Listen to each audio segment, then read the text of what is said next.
नमस्कार। आइए आज एक सफर पर चलते हैं। एक ऐसे सफर पर जहां हम ये समझने की कोशिश करेंगे कि मॉडर्न इंडियन आर्ट यानी आधुनिक भारतीय कला आखिर पैदा कैसे हुई। ये कहानी उस दौर की है जब भारत में बहुत बड़े बड़े बदलाव हो रहे थे और कला वो इन बदलावों का एक तरह से आईना बन गई थी। तो सवाल यही है ना, कि आधुनिक भारतीय कला का जन्म हुआ कैसे? आखिर वो क्या वजह थी? वो कौन से हालात थे जिन्होंने इंडिया की सदियों पुरानी आर्ट की परंपरा को एक बिल्कुल नया मोड़ दे दिया, उसे मॉडर्न बना दिया? चलिए इसी सवाल का जवाब ढूंढते हैं। देखिए, इस पूरी कहानी की शुरुआत होती है एक चीज के टूटने से, पुरानी व्यवस्था के टूटने से। एक पूरी की पूरी दुनिया थी जो धीरे धीरे खत्म हो रही थी और उसके साथ ही कलाकारों को जो शाही संरक्षण मिलता था वो भी खत्म हो रहा था। तो हुआ ये कि 18वीं सदी में एक बहुत बड़ा पॉलिटिकल और कल्चरल शिफ्ट आया। एक तरफ मुगल और राजपूत राजा, उनकी ताकत कम होती जा रही थी, और दूसरी तरफ ब्रिटिश ईस्ट इंडिया कंपनी का दबदबा बढ़ता जा रहा था। अब इसका नतीजा क्या हुआ? नतीजा ये हुआ कि कलाकारों को जो सदियों से राजा महाराजाओं से सपोर्ट मिलता था, वो पूरा सिस्टम ही ढह गया। सोचिए, जिन आर्टिस्ट की पीढ़ियां दरबारों में काम करती थी, वो रातों रात बेसहारा हो गए। और इसका असर सीधा सीधा कला पर पड़ा। मुगल मिनिएचर और राजस्थानी पेंटिंग्स जैसी जो इतनी शानदार और डेवलप्ड आर्ट फॉर्म्स थी, वो मुरझाने लगीं। भाई, जब राजा और नवाब ही नहीं रहे सपोर्ट करने वाले, तो इन कलाओं को जिंदा रखना बहुत मुश्किल हो गया था।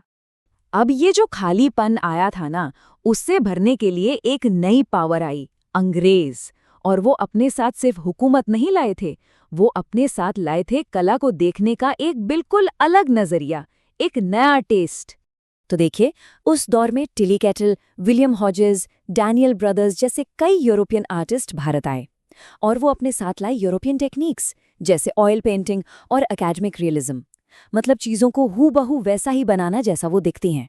उनका मेन मकसद था भारत के लैंडस्केप, यहाँ के लोग, यहाँ की जिंदगी, इन सबको डॉक्यूमेंट करना, ताकि वो ब्रिटेन में लोगों को दिखा सकें। और यही लोग अब आर्ट के नए अमीर खरीदार बन गए थे। तो अब सिचुएशन क्या थी? एक तरफ थे भारतीय कलाकार जिन्हें काम चाहिए था, और दूसरी तरफ थे ये नए ब्रिटिश ग्राहक। तो जब ये दोनों मिले तो एक हाइब्रिड आर्ट स्टाइल पैदा हुई, और इसी को हम कहते हैं कंपनी स्टाइल या कंपनी शैली। तो ये कंपनी स्टाइल क्या? आसान भाषा में कहें तो ये वो पेंटिंग स्टाइल थी जिसे इंडियन आर्टिस्ट्स, खास तौर पर ईस्ट इंडिया कंपनी के ब्रिटिश अधिकारियों के लिए उनके टेस्ट के हिसाब से बना रहे थे। ये असल में दो कल्चर का एक बहुत ही दिलचस्प संगम था। इस स्टाइल की कुछ खास बातें थीं। पहली, थीम तो इंडियन होते थे, लेकिन उन्हें बनाने का तरीका, जो टेक्निक थी, वो यूरोपियन थी, मतलब रियलिस्टिक। दूसरी बात, इसमें पेपर पर वाटर कलर का इस्तेमाल होता था। और तीसरी और सबसे ज़रूरी, इसमें लाइट और शैडो, जिसे चियारोस्कुरो कहते हैं, उस पर बहुत जोर दिया जाता था, ताकि पेंटिंग एकदम 3D और असली लगे। मकसद वही था, भारत की जिंदगी, यहाँ के पेड़ पौधे, जानवर, हर चीज़ को ब्रिटिश क्लाइंट्स के लिए डॉक्यूमेंट करना। और जानते हैं, पटना जैसे शहर इस नई कला के बड़े हब बन गए। यहाँ के कलाकारों ने बहुत जल्दी इस नए मार्केट को समझा और अपनी स्किल्स को उसके हिसाब से बदल लिया। उन्होंने अपनी कला को एक बिल्कुल नई दिशा दे दी। अच्छा, ब्रिटिश प्रभाव सिर्फ पेंटिंग स्टाइल तक ही सीमित नहीं रहा। एक और बहुत बड़ा बदलाव आया, और वो था आर्ट एजुकेशन का इंस्टीट्यूशनलाइजेशन। इसका मतलब ये है कि अब कला जो थी, वो गुरु शिष्य परंपरा से निकलकर फॉर्मल स्कूलों और कॉलेजों में सिखाई जाने लगी। और ये कोई अचानक नहीं हुआ, ये एक पूरा प्लान था। देखिए, 1850 में मद्रास में पहला आर्ट स्कूल खुला, फिर 1854 में कलकत्ता में, और फिर 1857 में बॉम्बे का मशहूर sir J school of art. इन कॉलेजों ने भारत में आर्ट सिखाने के पूरे तरीके को ही बदल कर रख दिया। और यहाँ जो सबसे ज़रूरी बात है, वो ये है कि इन स्कूलों में सिर्फ और सिर्फ यूरोपियन एकेडमिक स्टाइल ही सिखाया जाता था। इसी वजह से वेस्टर्न टेक्निक्स धीरे धीरे इंडियन आर्ट की मेन स्ट्रीम का हिस्सा बन गई।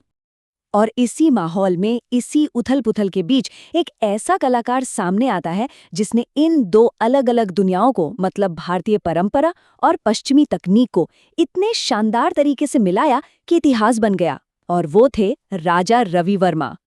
अब सवाल ये है कि रवि वर्मा का काम इतना रेवोल्यूशनरी, इतना क्रांतिकारी क्यों था? तो इसे ऐसे समझें। एक तरफ थी पारंपरिक भारतीय कला, जो कागज पर टेम्परा से बनती थी और थोड़ी फ्लैट होती थी। दूसरी तरफ रवि वर्मा ने ऑयल ऑन कैनवस इस्तेमाल किया और यूरोपियन रियलिज्म और पर्सपेक्टिव को अपनाया। पारंपरिक कला सिर्फ राजाओं महाराजाओं के लिए थी। रवि वर्मा ने उसे प्रिंटिंग प्रेस के जरिए आम लोगों तक पहुंचा दिया। और सबसे बड़ी बात, उन्होंने भारत की पौराणिक कथाओं को, हमारे देवी देवताओं को एक इंसानी और रियलिस्टिक अंदाज में पेश किया। मतलब उन्होंने देवी देवताओं को सिर्फ तस्वीरों से निकालकर एक ऐसा इंसानी रूप दिया जिससे आम इंसान भी कनेक्ट कर सके, एक जुड़ाव महसूस कर सके। कहना गलत नहीं होगा कि उनकी कला ने वाकई में भारत के देखने का नजरिया ही बदल दिया। और साल 1894, ये साल बहुत बहुत इम्पोर्टेंट है। ये वो साल था जब राजा रवि वर्मा ने अपनी प्रिंटिंग प्रेस शुरू की। ये गेम चेंजर था। सोचिए, पहली बार 8 महलों और अमीर घरों की दीवारों से उतरकर कैलेंडर और पोस्टर के रूप में आम आदमी के पूजा घर तक पहुंच रही थी। और ये सब हमें एक बहुत बड़े और आखिरी सवाल पर लाकर खड़ा कर देता है। राजा रवि वर्मा की असली विरासत क्या है? क्या उन्होंने भारतीय कला को मॉडर्न बनाया, या फिर यूरोपियन टेक्निक्स को अपनाकर उसे वेस्टर्नाइज कर दिया? ये एक ऐसी बहस है, एक ऐसा सवाल है जो आज भी कला की दुनिया में जिंदा है, और सोचने के लिए एक बहुत ही दिलचस्प सवाल है ना।